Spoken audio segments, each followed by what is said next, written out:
Hello friends, welcome to my class.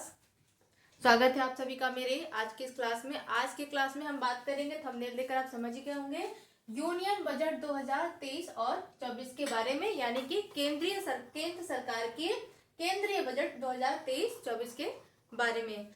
साथियों, अगर आप कोई भी परीक्षा देने जा रहे हो, चाहे वो सिविल सर्विसेज में स्टेट पीएससी की हो, चाहे यूपीएससी की हो, या कोई भी वनडे एग्जाम, हर जगह से यहाँ क्वेश्चन बनते। तो आज की क्लास बहुत इंपॉर्टेंट है, इसलिए प्लीज अंत तक वीडियो में बने रहिए। चलिए बात करते हैं बजट के बारे में। साथियों, सबसे पहले बात करेंगे कि बजट जारी कब हुआ था। आप सभी को पता है बजट जारी होता है फरवरी माह के पहले वर्किंग डे पे, यानी 1 फरवरी को। कब किया गया था? 1 फरवरी को, 1 फरवरी 2023। ठीक है। अब दूसरा क्वेश्चन ये आता है कि बजट को जारी कौन करता है? केंद्रीय बजट को जारी सामने पेश कौन करता है? तो हमारी वित्त मंत्री पेश करती है। इस बार हमारी वित्त मंत्री कौन है? आप सभी को पता होगा, श्रीमती निर्मला सीतारमण। उन्होंने ये बजट पेश किया है। ठीक है, निर्मला सीतारमण। कॉमन सी बात है, ये तो सभी को पता होगा। अगर नहीं पता है तो भाई फिर सोचना पड़ेगा कि आप क्या कर रहे हैं। निर्मला सीतारमण। ठीक है। अब बजट के बारे में साथियों बात की जाती है बजट की, तो बजट के बारे में आपको कुछ सामान्य सी जानकारी पहले होनी चाहिए। क्या संविधान में कहीं भी बजट शब्द का उल्लेख है? तो जी नहीं, संविधान में कहीं भी बजट शब्द का उल्लेख नहीं है। ठीक है।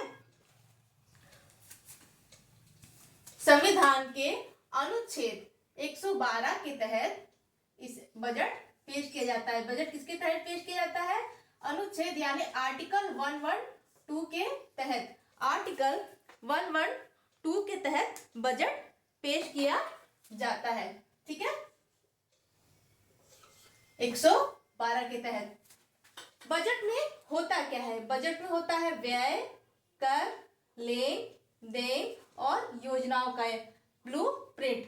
केंद्र सरकार की योजनाओं का ब्लूप्रिंट होता है। बजट में होता क्या है, हम क्या पढ़ते हैं, फिर से देख लीजिए। व्यय के बारे में, कर के बारे में, लेन देन के बारे में और योजनाओं का ब्लूप्रिंट। किसकी योजनाओं का? केंद्र सरकार की, क्योंकि आज के इस कक्षा में हम केंद्र सरकार की बजट के बारे में बात कर रहे हैं। एक सामान्य सी जानकारी, पहले क्या होता था कि जो बजट जारी होता था केंद्र सरकार का, वो फरवरी के लास्ट वर्किंग डे 28 या 29 फरवरी को जारी होता था। लेकिन कुछ वर्ष पहले इसमें संशोधन कर दिया गया। अब ये 1 फरवरी से आने लगा। इसे संशोधन किया था उस समय हमारे उस समय के वित्त मंत्री श्री अरुण जेटली जी ने। ठीक है, ये तो हो गई सामान्य सी जानकारी। अगर आपसे ये पूछ दिया जाए कि अगर आपसे कभी एग्जाम में ये पूछ दिया जाए कि संविधान में बजट शब्द की बजाय किसका प्रयोग किया गया है, तो संविधान में बजट शब्द की बजाय एक वार्षिक वित्तीय विवरण के बारे में बात की गई। संविधान में कहीं भी बजट का उल्लेख नहीं है, बल्कि उसके लिए एक वार्षिक वित्तीय विवरण यानी EFS का उल्लेख किया गया है, जिसे हम सामान्य बोलचाल की भाषा में बजट कहते हैं। इस बार के सबसे इंपॉर्टेंट क्वेश्चन है, इस बार के बजट का आकार क्या है? क्या है आकार? जल्दी से बताइए। तो इस बार के बजट का आकार है 45,000। 45,000 नहीं है, 45,000 करोड़। डॉलर या रुपया? रुपया। 45,000 करोड़ रुपए से भी अधिक का ये बजट है। 45,000 करोड़ से अधिक का ये बजट है। यह अमृतकाल का दूसरा इंपॉर्टेंट पॉइंट है, यह अमृतकाल का पहला बजट है। अमृतकाल की अवधि क्या है, जान लेते हैं। अमृतकाल की अवधि है 2022 से लेकर 2047 तक। अमृतकाल की अवधि क्या है? 2022 से लेकर 47 तक। अभी अमृतकाल क्या होगा, जैसा कि आप सभी को ज्ञात होगा कि हमारे देश को आजाद हुए 75 साल पूरे हो चुके हैं। अमृत महोत्सव मनाया जा रहा था, आप सभी को मालूम होगा।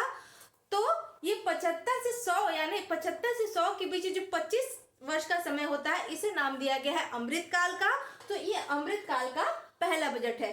सबसे पहला इंपॉर्टेंट क्या है, अनुच्छेद 112 के तहत बजट का आकार क्या है, 45,000 करोड़ रुपए, और ये अमृतकाल का पहला बजट है। ठीक है, ये तो हो गई बात। अब सबसे पहले हमें ये जानना है कि बजट में जिस राशि का उल्लेख किया गया है या विवरण दिया गया है वो पैसा आता कहाँ से है और जाता कहाँ से है। तो आइए सबसे पहले इसके बारे में देखते हैं। ये देखिए, रुपी कम्स फ्रॉम, ठीक है, पैसा कहाँ से हमें आएगा, पैसा आएगा उधार। अब ये उधार क्या होता है, लोगों से उधार? जी नहीं, जैसे world bank, Asian development bank, ADB, इस तरह की संस्थाओं से जो हमारी केंद्र सरकार, हमारा देश जो उधार लेता है उसे हम कहते हैं उधार। तो सबसे पहला उधारी, उधार से कितना आएगा, 34%। कितना आएगा, सर्वाधिक 34%। निगम कर कितना है, 15%। कितना है, 15%। इनकम टैक्स यानी कि आयकर, ये कितना है, ये है 15%। उसके बाद जीएसटी 17%। कितना है जीएसटी, जीएसटी है 17%। संघ उत्पाद शुल्क, संघ उत्पाद शुल्क, एक्साइज ड्यूटी जिसे हम कहते हैं। एक्साइज ड्यूटी आप इतना जान लीजिए, राज्य टू राज्य में लगती है।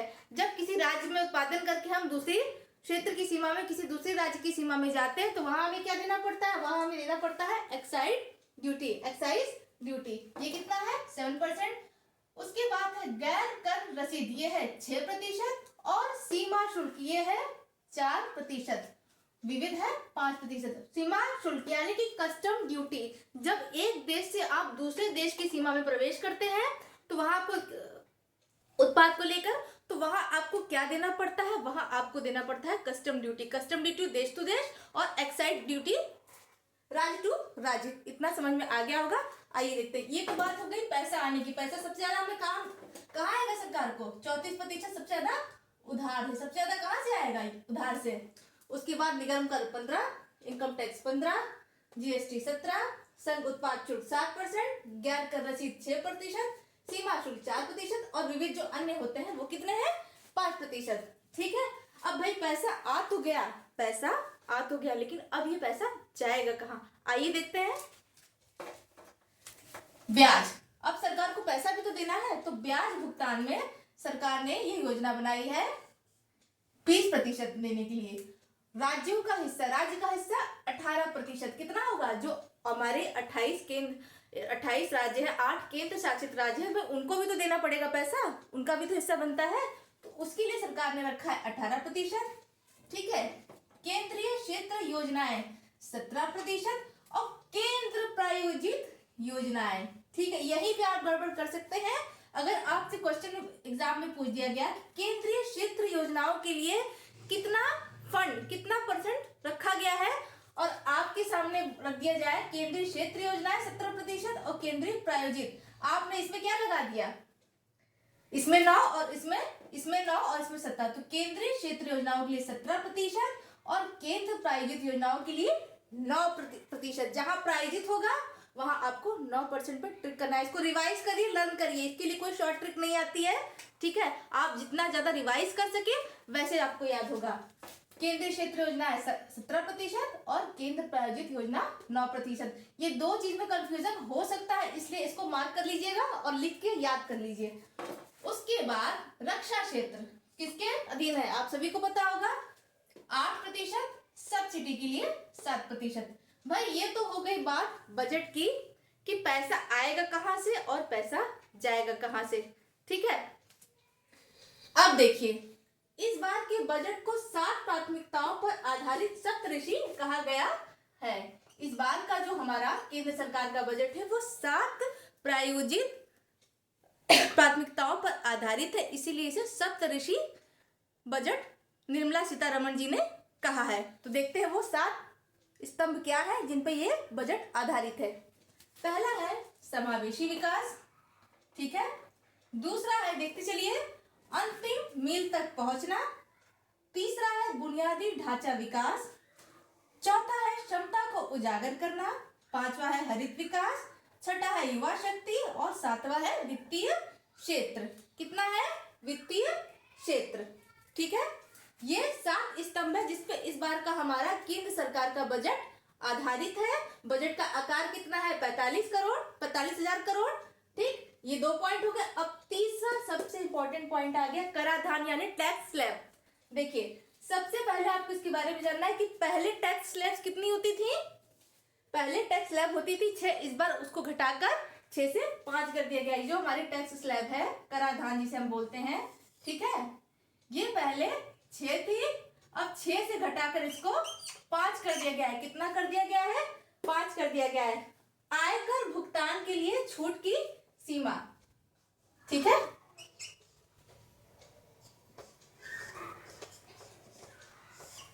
एक सेकेंड।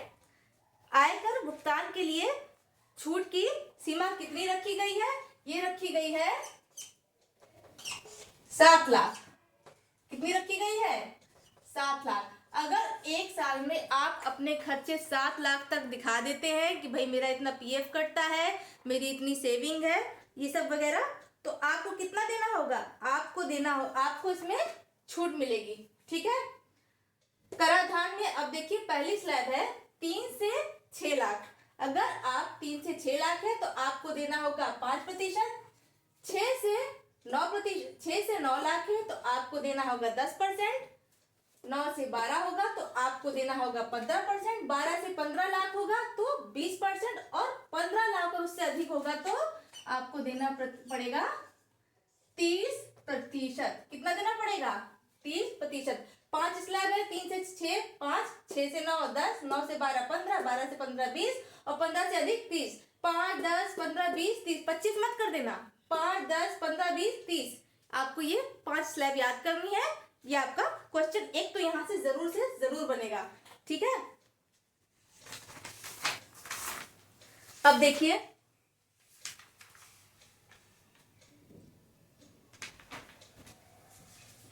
और दूसरा एक इंपॉर्टेंट पॉइंट है, 3 लाख की आय तक कोई भी इनकम टैक्स आपको नहीं लगेगा।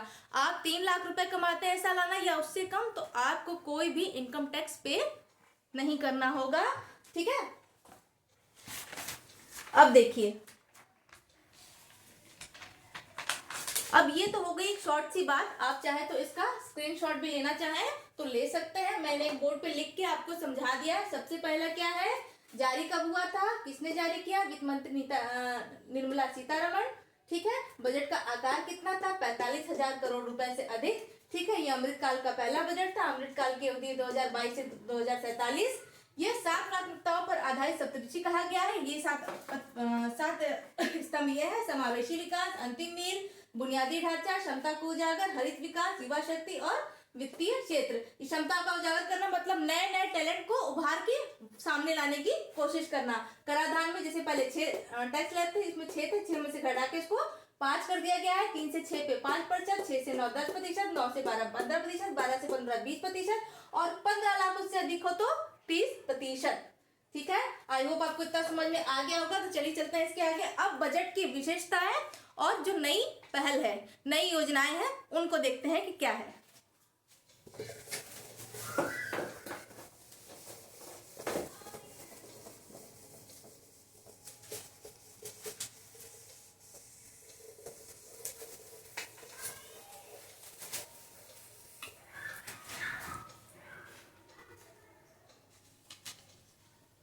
देखिए, हो गया इतना। अब बजट विभिन्न मंत्रालय को कहां पर कितना आवंटित किया गया है, चलिए पहले उसे देख लेते हैं, ठीक है। रक्षा मंत्रालय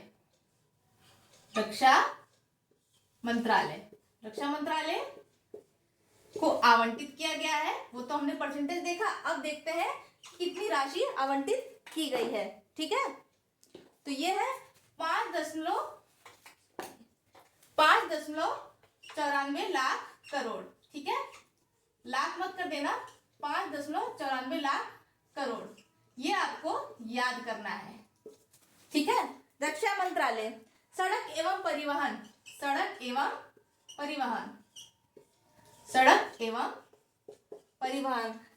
परिवहन की बात करें तो यहाँ दिया गया है 2.70 लाख करोड़। ठीक है, पेन चल नहीं रही है। रेल मंत्रालय, रेल मंत्रालय को कितना दिया गया है? रेल मंत्रालय को दिया गया है 2.41 लाख। कितना गया है? 2.41 लाख करोड़। अब करोड़ लगाना मत भूलना है कि 2.41 लाख, 2.5 लाख में एक स्टेशन का भी बजट नहीं हो पाएगा। ठीक है। गृह मंत्रालय, होम मिनिस्ट्री, भाई किसके अंतर्गत है? सभी जानते होंगे, हमारे मोटा भाई श्री अमित शाह जी। तो गृह मंत्रालय का बजट इस बार किया गया 1.96 लाख करोड़। ठीक, 96 लाख करोड़। रसायन और उर्वरक, रसायन और उर्वरक,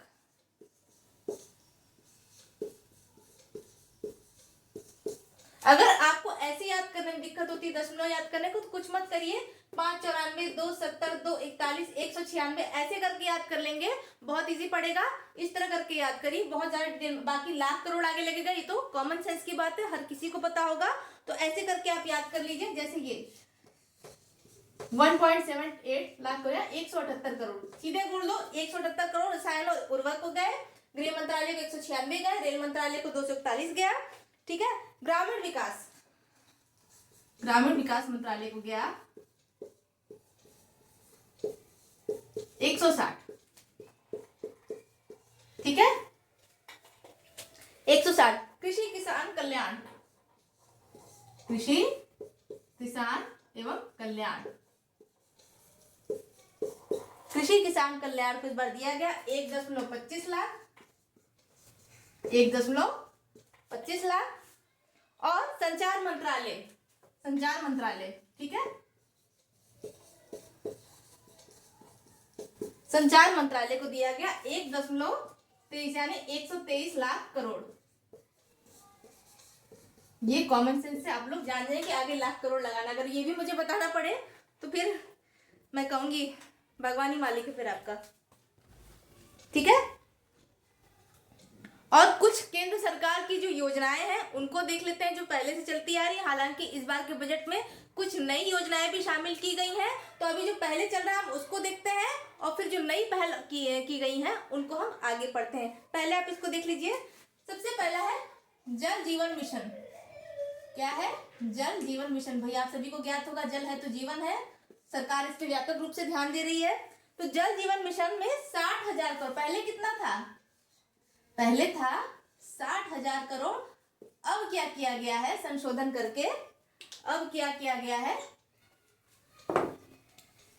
बढ़ा के 70,000, इसका बजट बढ़ा दिया गया है। कितना हो गया? 70,000 करोड़। ठीक है, 70,000 करोड़। पीएम आवास योजना, जिसे हम शॉर्ट में बोलते हैं PMAY, PMAY, ये पहले कितना था? पहले था 48,000 करोड़। ठीक है। अब क्या इसमें नया संशोधन करके क्या कर दिया गया है? 79,590, 79,590 करोड़। ठीक है, 1000 लगा लीजिएगा, लगा देती हूँ, नहीं तो उसके लिए भी आप लोग बोलने लगेंगे। ठीक है, 79,000 करोड़। फेम योजना जो थी, जिसमें पहले कितना था? पहले था इसकी राशि क्या थी? 2908। कितनी थी? 2908। अब क्या कर दिया गया है? अब इसमें कर दिया गया है 5172, 5172। ये 60,000 से 70,000 किया गया, 48,000 से सीधे 79,000। देखिए कितना जो राशि बढ़ा दी गई है फेम योजना में, 2908 से 5172। शॉर्ट ट्रिक है, ये पॉइंट हटा के आप सीधे 594, 270, 241, 196, 5172 इस तरह करके याद कर लेंगे तो बहुत जल्दी याद हो जाएगा। चलिए आते हैं नेक्स्ट पॉइंट पर। हाँ, एक छूट गया इसमें, Eklavya school. Eklavya school, Eklavya school किसके लिए है? आप सभी को ज्ञात होगा, अगर नहीं ज्ञात है तो सुन लीजिए। एकलव्य स्कूल आदिवासी समूह के बच्चों के लिए खोले गए एक स्कूल थे, जो कि एक केंद्र सरकार द्वारा प्रायोजित योजना है। इसके लिए कितने? एकलव्य स्कूल। ठीक है, एकलव्य स्कूल। इसके लिए पहले था 2000 करोड़ रुपए। पहले कितना था? पहले था, इसको ये जो नीला वाला मैं लिख रही हूँ इसको मत याद करिएगा, मैं आपको बस बता रही हूँ, आपको याद करना है ये वाला। ठीक है, ये भी याद कर ली तो अच्छा है, क्या पता ऐसे क्वेश्चन घुमा के पूछ दिया जाए कि पहले कितना था अब कितना बढ़ा है, दोनों को आपको ऑप्शन दे दिया जाए तो कंफ्यूज हो सकते हैं। एग्जामिनर पूरी कोशिश करते हैं कंफ्यूज करने की, क्योंकि उन्हें ऐसे ही सिलेक्शन लेना है। तो एकलव्य स्कूल में पहले का बजट था 2000 करोड़ रुपए, अब इसे बढ़ाकर कर दिया गया है 5993 करोड़। कितना? 5993 करोड़। नोट कर लीजिए इसको, ठीक है। ये बजट रक्षा मंत्रालय को, सड़क परिवहन को, किसको किसको कितना गया है, ये केंद्र की कुछ योजनाएं हैं, ठीक है। इनका कितना बजट जो पहले से चली आ रही है, इनका बजट कितना बढ़ाया गया है, आप इसको दे सकते हैं। जल जीवन mission, PM Awas Yojana, fame योजना, एकलव्य स्कूल, इसमें ये बढ़ाया गया है, ठीक है। चलिए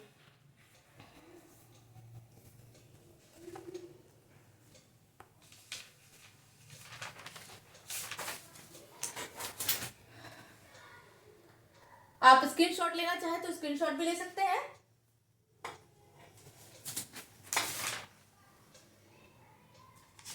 ठीक है,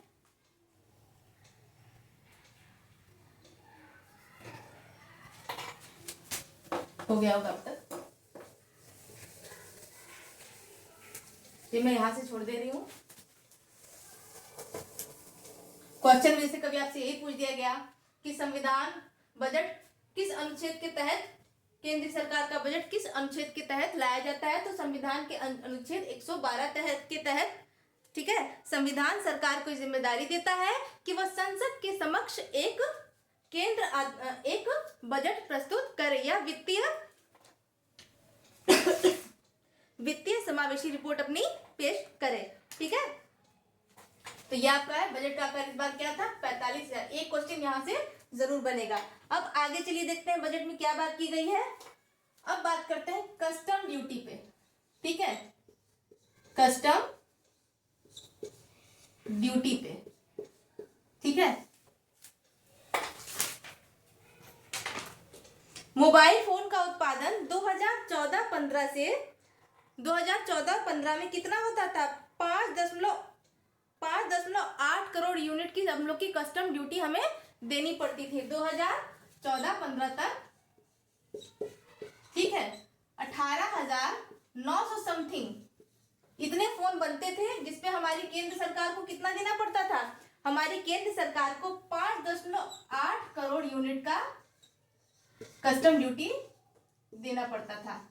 वर्तमान समय में, क्योंकि आपको पता ही है भाई संचार क्रांति कितनी तेजी से आई, अब तो हर घर फोन है, घर के हर इंसान के पास फोन है। 2014-15 तक ये स्थिति नहीं थी, तब होता था कि गिने चुने घरों में, या गिने चुने नहीं थे, हर घर में 1 या 2 फोन हुआ करते थे, लेकिन अब हर घर में जितने लोग हैं उतने फोन उनके पास हैं, तो बहुत तेजी से इसमें क्रांति आई है, ठीक है। तो अब पिछली बात कर लें, तो पिछले वित्त वर्ष में, ठीक है, 2,75,000 करोड़, 2,75 लाख करोड़, ठीक है, मोबाइल फोन का उत्पादन हुआ, जिसपे हमें 31 करोड़ यूनिट की, ठीक है, 31 करोड़ यूनिट की सब्सिडी देनी पड़ी है, ठीक। दूसरा आता है भाई फोन चलाएंगे तो फोन बन रहा है, फोन चला रहे हैं तो उसमें कैमरा भी लगते हैं, उसमें लेंस भी लगते हैं, ये सब चीजें कहाँ से आती हैं, ये हमें बाहर से लानी पड़ती हैं, भेजनी भी पड़ती हैं कुछ चीजें। तो कैमरा, लेंस और बैटरी, कैमरा, लेंस, भाई फोन है, कैमरा चाहिए, उसके लिए लेंस चाहिए, बैटरी चाहिए, ठीक है। कैमरा, लेंस और बैटरी, और मोबाइल फोन के कुछ पुर्जों के आयात पर कस्टम ड्यूटी में 1 साल की राहत दी गई है, ठीक है। कैमरा, लेंस, बैटरी और मोबाइल फोन के जो पार्ट्स होते हैं, मोबाइल फोन पे नहीं, मोबाइल फोन के पार्ट्स पे 1 साल, ये कुछ की हाईलाइट है जो मैं आपको बता रही हूँ, एनालिसिस नहीं है, ये सिर्फ की हाईलाइट, जो जरूरी पॉइंट है। एनालिसिस करेंगे तो क्लास बहुत लंबी हो जाएगी, एनालिसिस के लिए दूसरा वीडियो आएगा, एक वीडियो आएगा जिसमें हम एमसीक्यूज पर बात करेंगे। तो ये की हाईलाइट्स हैं। और मोबाइल फोन के पार्ट पर 1 साल कस्टम ड्यूटी यानी सीमा शुल्क, एक साल कस्टम ड्यूटी यानी सीमा शुल्क पर राहत, सीमा शुल्क पर राहत। एक साल तक कोई कस्टम ड्यूटी नहीं देनी पड़ेगी मोबाइल फोन के लेंस, बैटरी या उसके पुर्जों के ऊपर, ठीक है।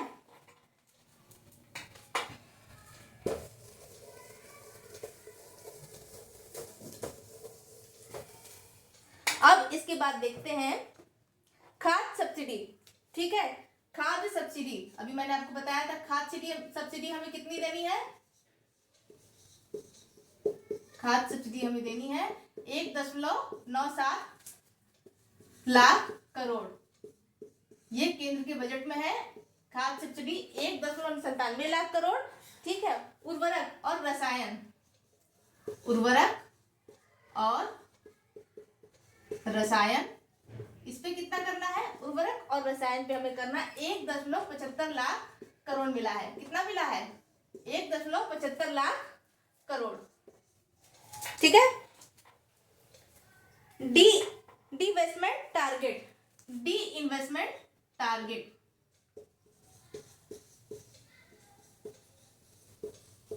अब ये डी इन्वेस्टमेंट क्या होता है, पहले इसको समझ लीजिए। डी इन्वेस्टमेंट का मतलब ये है कि सरकार कुछ चीजों में हिस्सेदारी बेचती, जैसे LIC हुआ, ONGC हुआ, ठीक है। ऐसी कुछ जो संस्थाएं होती हैं, इनकी जो हिस्सेदारी बेची जाती है, तो उसके लिए हमें टारगेट रखा गया है इस वर्ष का 51,000 करोड़। कितना रखा गया है बजट में, 51,000 करोड़, बड़ी मात्रा में बिकेगा। देखते हैं आगे क्या होता है, ठीक है। GDP growth rate, GDP growth rate का टारगेट रखा गया है 7%। कितना है, 7%। बहुत इंपॉर्टेंट है। जीडीपी ग्रोथ क्या रहेगी, बहुत सिंपल सा क्वेश्चन ये आ सकता है। जीडीपी ग्रोथ का टारगेट रखा गया है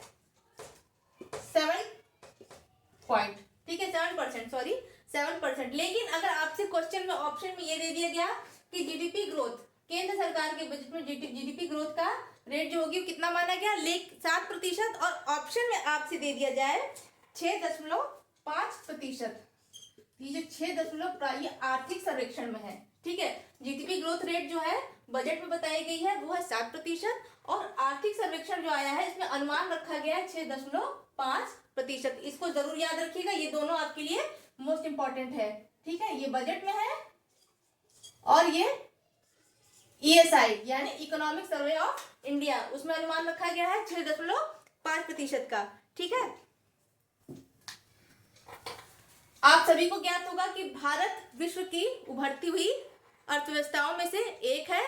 इस वर्तमान समय में भारत विश्व की 5वीं सबसे बड़ी अर्थव्यवस्था बन गया है। भारत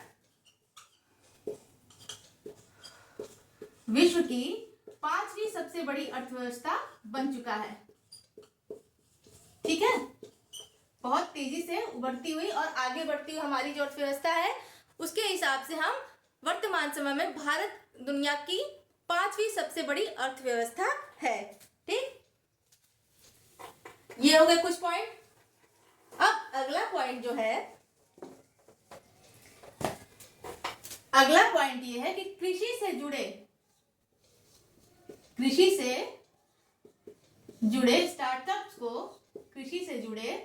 स्टार्टअप्स को प्राथमिकता दी जाएगी, ठीक है। जो कृषि से स्टार्टअप से जो आप जान रहे हैं उनको प्राथमिकता दी जाएगी।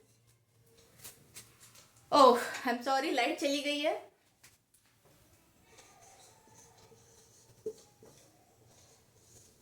प्राथमिकता दी जाएगी।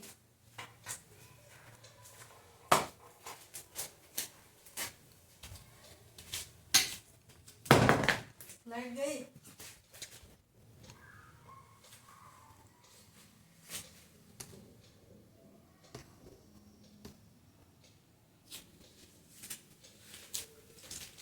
क्षमा चाहूंगी साथियों, थोड़ी सी लाइट कट हो गई है, इस वजह से कोई बात नहीं, देख लेते हैं, क्योंकि भाई क्लास हम अधूरी नहीं छोड़ेंगे, ठीक है।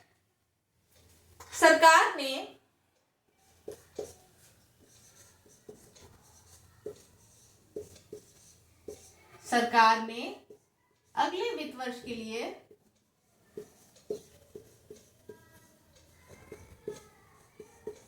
अगले वित्त वर्ष के लिए सरकार ने अगले वित्त वर्ष के लिए कृषि ऋण में 11% की बढ़ोतरी 11% की बढ़ोतरी की घोषणा की है। आप सभी को पता है भाई अगले वर्ष चुनाव होने वाले हैं, तो भाई गवर्नमेंट छूट तो खूब देगी, दबा के छूट देगी इस बार। किसानों को 7% प्रति वर्ष की प्रभावी दर पर 3 लाख या उससे अधिक का ऋण 3 लाख या उससे अधिक का ऋण के लिए 2% ब्याज की छूट प्रदान की गई है। ठीक है, अगर किसान पहले होता था कि हमें जो किसान अगर कोई ऋण लेता था तो उसे 60% ऋण देना पड़ता था, ब्याज देना पड़ता था अगर वो ऋण लेता था। अब उसको घटाकर उस सीमा को कितना कर दिया गया है, 2% ब्याज दर। ठीक है, कृषि ऋण पे 2% की, देखिए लाइट भी आ गई, 2% की कृषि ऋण पर आपको 2% ब्याज देना पड़ेगा। पहले ही देना पड़ता था 7%, लेकिन अब ये देना पड़ेगा 2%। ठीक है,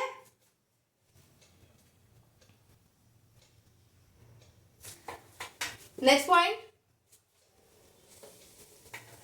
कृषि पे भी खासा ध्यान दे रही है सरकार, देना भी चाहिए भाई, क्योंकि हमारा जो देश है वो कृषि पर ही आधारित है। बजट 2023-24 में सड़क और राजमार्ग के लिए आवंटन जो है उसको 36% बढ़ाकर लगभग 2.7 लाख कर दिया गया है। ठीक है, अगला जो पॉइंट है 2023-24 में सड़क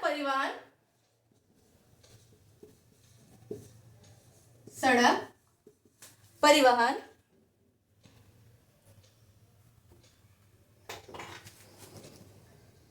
के लिए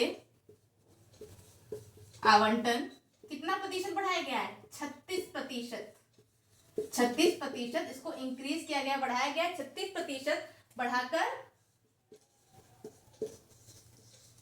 36% बढ़ाकर आप इसको किया गया है 2.7 लाख करोड़। 2.7 लाख करोड़। ठीक है, राष्ट्रीय राजमार्ग प्राधिकरण, नहाई जिसे हम बोलते हैं। ठीक है, अगर सड़क और परिवहन आ गया और राष्ट्रीय राज्य दोनों अलग है, ये दोनों अलग है, इनको एक में जोड़ के मत देखिएगा। सिर्फ सड़क और परिवहन की बात यहाँ पे की गई है, तो यहाँ इसके लिए 2.7 लाख करोड़ है। राष्ट्रीय राजमार्ग प्राधिकरण, ठीक है, जिसे हम कहते हैं national highway authority of India, राष्ट्रीय राजमार्ग प्राधिकरण, भारतीय राष्ट्रीय राजमार्ग प्राधिकरण, जिसे अंग्रेजी में शॉर्ट में हम नहाई बोलते हैं, NHAI, ठीक है, के लिए पूंजीगत व्यय योजना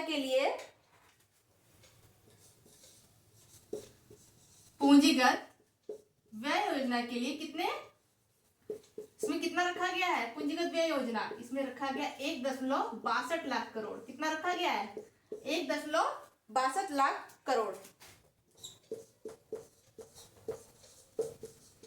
बजट बहुत इंपॉर्टेंट है, इसको स्किप मत करिएगा। चाहे आप वनडे एग्जाम दें, चाहे आप स्टेट PSC का दें, RO नजदीक आ रहा है, UPPCS हो, MPPCS, कोई भी स्टेट हो, उसके लिए बहुत इंपॉर्टेंट है, तो प्लीज इसको स्किप मत करिएगा। अगला पॉइंट है बच्चों के लिए नेशनल डिजिटल लाइब्रेरी। ठीक है, बच्चों के लिए नेशनल डिजिटल लाइब्रेरी, ये एक नई चीज की गई है, बहुत अच्छी चीज है ये। नेशनल डिजिटल लाइब्रेरी की शुरुआत की गई है इस बजट में।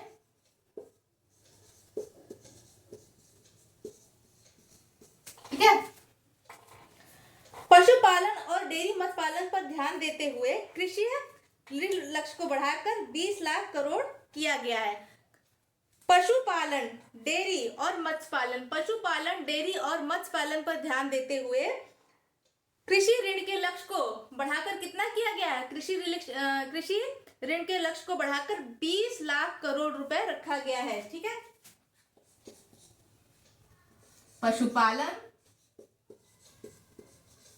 मत्स्य और डेयरी, कृषि ऋण बढ़ाकर कितना किया गया है? कृषि ऋण बढ़ाकर 20 लाख करोड़, कृषि ऋण बढ़ाकर 20 लाख करोड़। ठीक है, कितना है? क्वेश्चन आपका ये है कि क्वेश्चन आता है अगर एग्जाम में कि पशुपालन, मत्स्य, डेयरी, कृषि ऋण बढ़ाकर कितना किया गया है, तो किया गया है 20 लाख करोड़। ठीक है,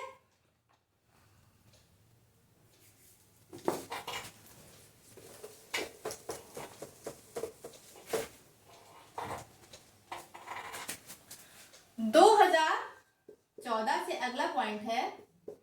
2014 से 157 जो मेडिकल कॉलेज थे, 157 जो मेडिकल कॉलेज थे जिनकी स्थापना की गई थी, अब उनके साथ कोलैबोरेशन करते हुए, कोलैबोरेशन का मतलब है साथ साथ खोले जाएंगे, जहां पे मेडिकल कॉलेज वहीं पर क्या खोले जाएंगे? 157 नर्सिंग कॉलेज होम निकल गया, 157 नर्सिंग कॉलेज खोले जाएंगे, नए नर्सिंग कॉलेज खोले जाएंगे।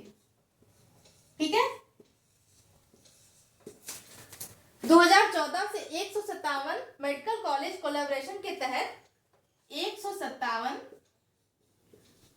नर्सिंग कॉलेज खोले जाएंगे, जिसका अर्थ है जहां मेडिकल कॉलेज है वहां पर नर्सिंग कॉलेज भी होगा बगल में। अच्छी चीज है ये भी। देखते हैं अब कितना इस पे काम होता है, ये तो देखने वाली बात है। पीएम आवास योजना का खर्च, ये इसकी कुछ विशेषता है। पीएम आवास योजना अभी मैंने आपको बताया था, उस पे कितना हुआ था? 79,580। तो पीएम आवास योजना के तहत जो राशि है उसको बढ़ाकर कितना किया गया है? 66% बढ़ाकर 79,000 कर दिया गया। ये मैंने आपको भी बताया था, समझ लीजिए एक बार।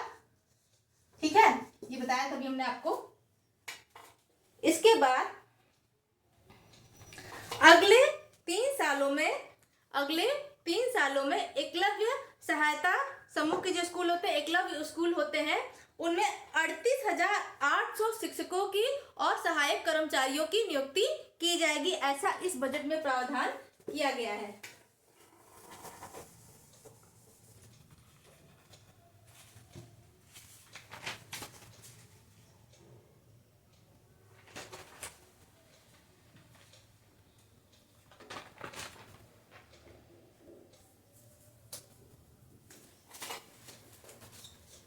अगले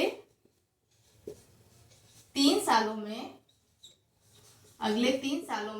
एकलव्य स्कूल किसके लिए है? आदिवासी समूह के बच्चों के लिए खुली गई केंद्र प्रायोजित योजना है। ये स्कूल है एकलव्य स्कूल के लिए। एकलव्य स्कूल हेतु कितने टीचरों और शिक्षकों कर्मचारियों की भर्ती? तो 38,800 शिक्षक और कर्मचारियों की भर्ती करने का लक्ष्य रखा गया है इस बार के बजट में। एकलव्य मॉडल स्कूल के बारे में आप सभी ने सुना होगा। ठीक है, और रेलवे में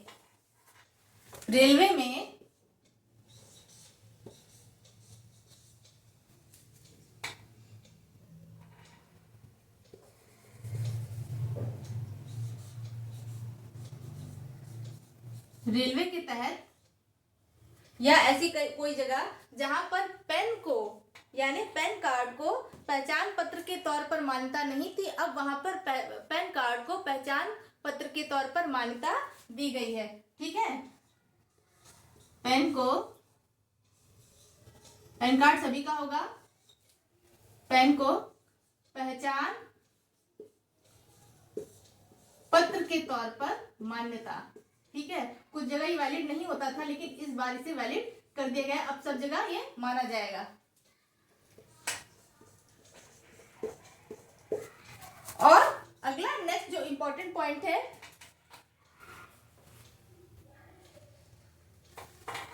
सीवर यानी सेप्टिक टैंक जो होते थे उनकी सफाई के लिए कुछ मजदूरों को, कुछ लोगों को उतर के उसमें अंदर घुस के सफाई करनी पड़ती थी, जिससे कितने सफाई कर्मचारियों की मृत्यु हो जाती थी।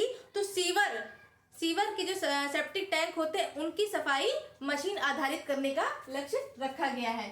ठीक है, यानी मशीनों से सफाई की जाएगी ताकि इंसानों की जान बच जाए, क्योंकि जहरीली गैसें होती हैं, कितनी गंदगी होती है, उसमें घुसने के कारण, दम घुटने के कारण कितने सफाई कर्मचारियों की मृत्यु हो जाती थी। तो उसको ध्यान में रखते हुए सरकार ने किया है कि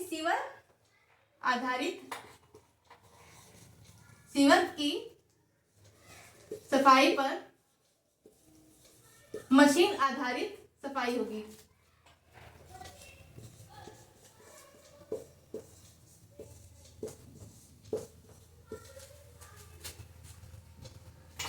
मशीन आधारित होगी, ठीक है, ताकि मशीनों से अब सफाई हो। सीधी सी सिंपल सी बात इसकी यही है। ठीक है, आर्टिफिशियल इंटेलिजेंस नेक्स्ट पॉइंट है। आर्टिफिशियल इंटेलिजेंस के लिए सेंटर फॉर एक्सीलेंस नगर निगम अपना बॉन्ड के एक सेकेंड के लिए सेंटर फॉर एक्सीलेंस की स्थापना, सेंटर फॉर एक्सीलेंस की स्थापना नगर निगम अपना बॉन्ड लागू कर सकती है। नगर निगम अपना बॉन्ड लागू कर सकती है, जैसे कि हरित बॉन्ड के बारे में आप सब लोगों ने सुना होगा। कौन लाया था सबसे पहले? गाजियाबाद नगर निगम। तो अब कोई भी नगर निगम हो वो अपना बॉन्ड जारी कर सकती है। ठीक है, नेक्स्ट इंपॉर्टेंट पॉइंट है, नगर निगम अपना बॉन्ड जारी कर सकती है।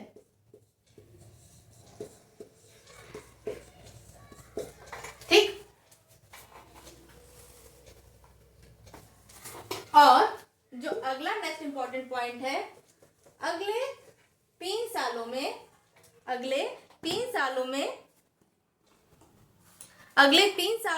एक करोड़ किसानों को, अगले 3 सालों के लिए 1 करोड़ किसानों को प्राकृतिक खाद अपनाने पर जोर दिया जाएगा। ठीक है, ताकि इंसान जो आर्टिफिशियल जो खाद जो बनाई जाती है, जो कि हमारी भूमि को बहुत ही नुकसान पहुंचाती है, तो उसको हटाकर प्राकृतिक खेती पर जोर देने का लक्ष्य रखा गया है। अगले कितने किसानों को? 1 करोड़ किसानों को अगले 3 सालों में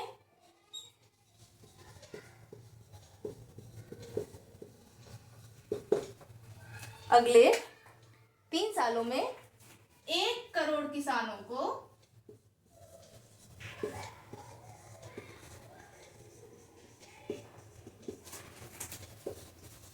प्राकृतिक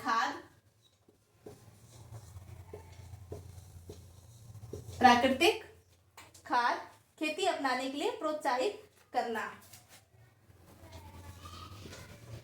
प्राकृतिक खेती कैसे होगी? प्राकृतिक खाद से।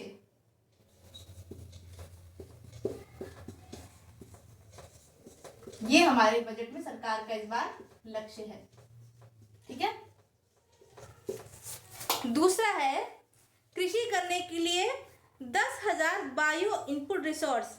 ठीक है, 10,000 बायो इनपुट रिसोर्स कृषि हेतु जो प्राकृतिक खेती होगी इसके लिए 10,000 bio input resources, 10,000 bio input resources के लिए योजना लाना। ठीक है, ये है हमारे कुछ इंपॉर्टेंट की हाइलाइट्स। अब जरा सा और बचा है, इस बजट में कुछ नई योजनाएं भी लाई गई हैं। 2-4 पॉइंट से देखते रहिए, आपका कंप्लीट हो जाएगा। ठीक है, अब वो नई योजनाएं क्या है उनको एक बार हम देख लेते हैं। हेडिंग डालना हो तो आप डाल लीजिए, वैसे समझदार सभी हैं। कुछ विशेषताएं एवं नई पहल। बजट की नई पहल, केंद्र सरकार बजट की नई पहल। अब ये नई पहल क्या है इसको देख लेते हैं।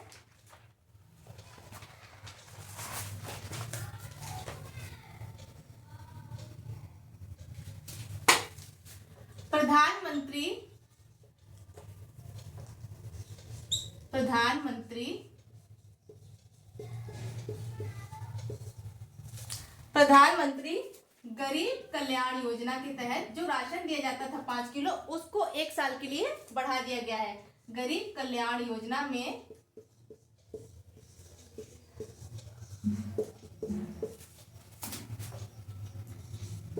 1 साल के लिए बढ़ा दी गई। जो मुफ्त में राशन दिया जाता था उसको बढ़ा दिया गया है। ठीक है, 1 साल के लिए क्या कर दिया गया है, इसको बढ़ा दिया गया है। ठीक है, पारंपरिक कारीगरों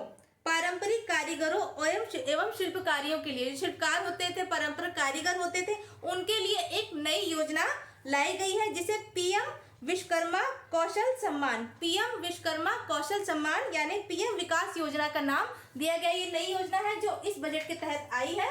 तो इसका नाम क्या है, हाईलाइट कर लेते हैं इसको, स्टार्ट ना लीजिए यहाँ पर। पारंपरिक कारीगरों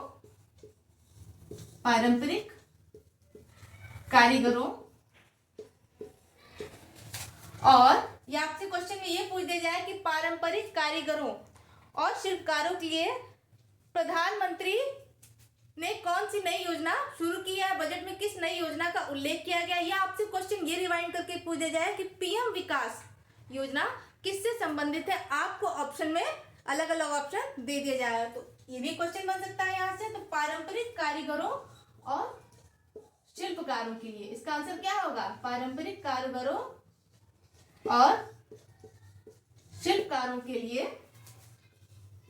कौन सी नई योजना आई है। अभी मैंने आपको नाम बताया है, पीएम विश्वकर्मा सम्मान। ठीक, पीएम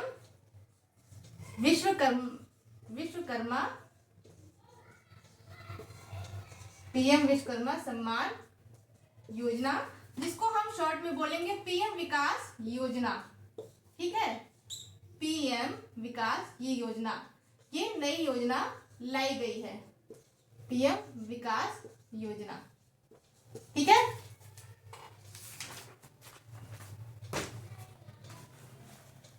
मोटे अनाज को क्या नाम दिया गया इस बार, श्री अन्न। ठीक है, 2023 का वर्ष कौन सा वर्ष है, अंतरराष्ट्रीय मोटे अनाज का वर्ष माना गया है, इसलिए मोटे अनाज को श्री अन्न का नाम दिया गया है। मोटे अनाज को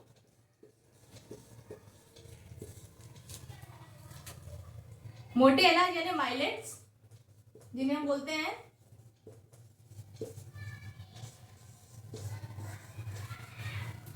श्री अन्न का नाम दिया गया है। ठीक है, श्री अन्न। तो जल्दी जल्दी पढ़ाना पड़ रहा है, इसलिए राइटिंग पे आप लोग ध्यान मत दीजिएगा, इसलिए मैं बोल रही हूँ कि आप खुद भी नोट करते रहे, आपको समझ में आ जाएगा। नहीं समझ में आ रहा है तो मोटे अनाज माइलेट्स को श्री अन्न नाम दिया गया है। ठीक है, और एक इसमें नई चीज और जुड़ी है, 2047 तक सिकल सेल एनीमिया, 2047 तक सिकल सेल एनीमिया के उपचार हेतु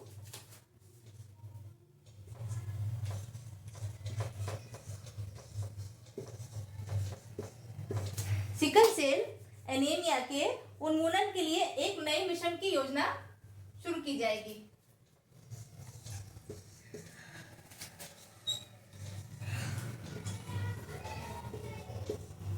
के उन्मूलन के लिए एक नया मिशन चालू करने की योजना लाई जाएगी। इसके लिए एक नई योजना लाई जाएगी, कब तक के लिए, 2047 तक के लिए। ये डेट जो इसमें दिया गया था, ईयर दिया गया था, ये सब बहुत इंपॉर्टेंट होता है, इसको पढ़ लीजिएगा। ठीक है,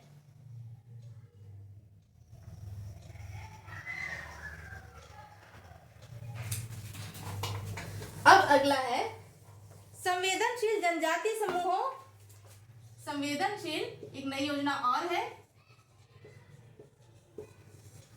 संवेदनशील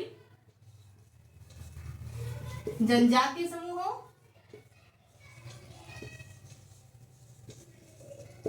संवेदनशील जनजाति समूहों के लिए प्रधानमंत्री में एक नए मिशन की शुरुआत की है,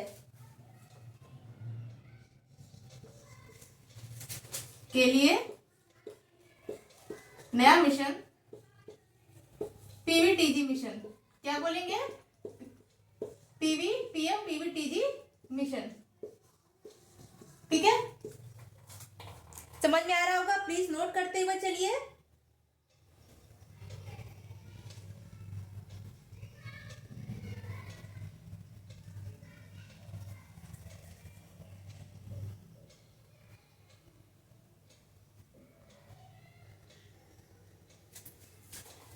और जैसे अभी कुछ देर पहले मैंने आपको बताया था कि इस योजना में प्राकृतिक खेती को जोर देने के लिए 1 करोड़ किसानों को प्रोत्साहित करने के लिए इसमें बात की गई, तो इसके तहत एक नई योजना लाई गई है, पीएम प्रणाम योजना।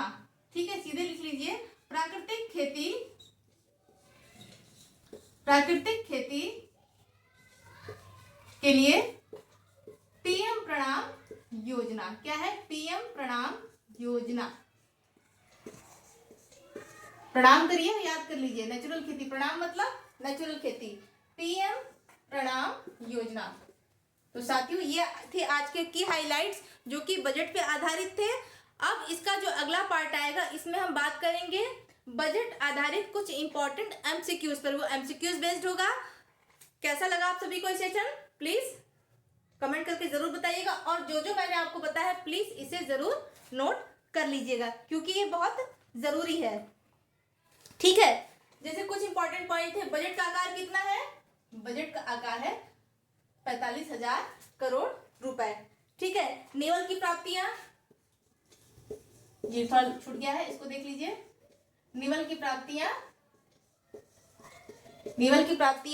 2.33 लाख करोड़, कितनी होंगी, 2.33 लाख करोड़। ठीक है, और 2023-24 में राजस्व घाटा कितना रहने का अनुमान है, 2023-24 में राजस्व घाटा रहने का अनुमान है 5.9, और जीडीपी ग्रोथ रहने की क्या अनुमान है, जीडीपी ग्रोथ का है 7%। ये 3-4 पॉइंट है जो कि बहुत इंपॉर्टेंट है, इसको याद किए रहिएगा। तो आज की कक्षा के लिए इतना ही, मिलते हैं आप सबसे अगली कक्षा में। तब तक के लिए बने रहिए मेरे चैनल पर, और फर्स्ट टाइम आए हैं तो प्लीज चैनल को सब्सक्राइब करिए, वीडियो को लाइक करिए, शेयर करिए ज्यादा से ज्यादा लोगों में। मिलते हैं आप सभी से अगली कक्षा में। वीडियो को देखने के लिए थैंक यू, शुक्रिया, धन्यवाद, जय हिंद।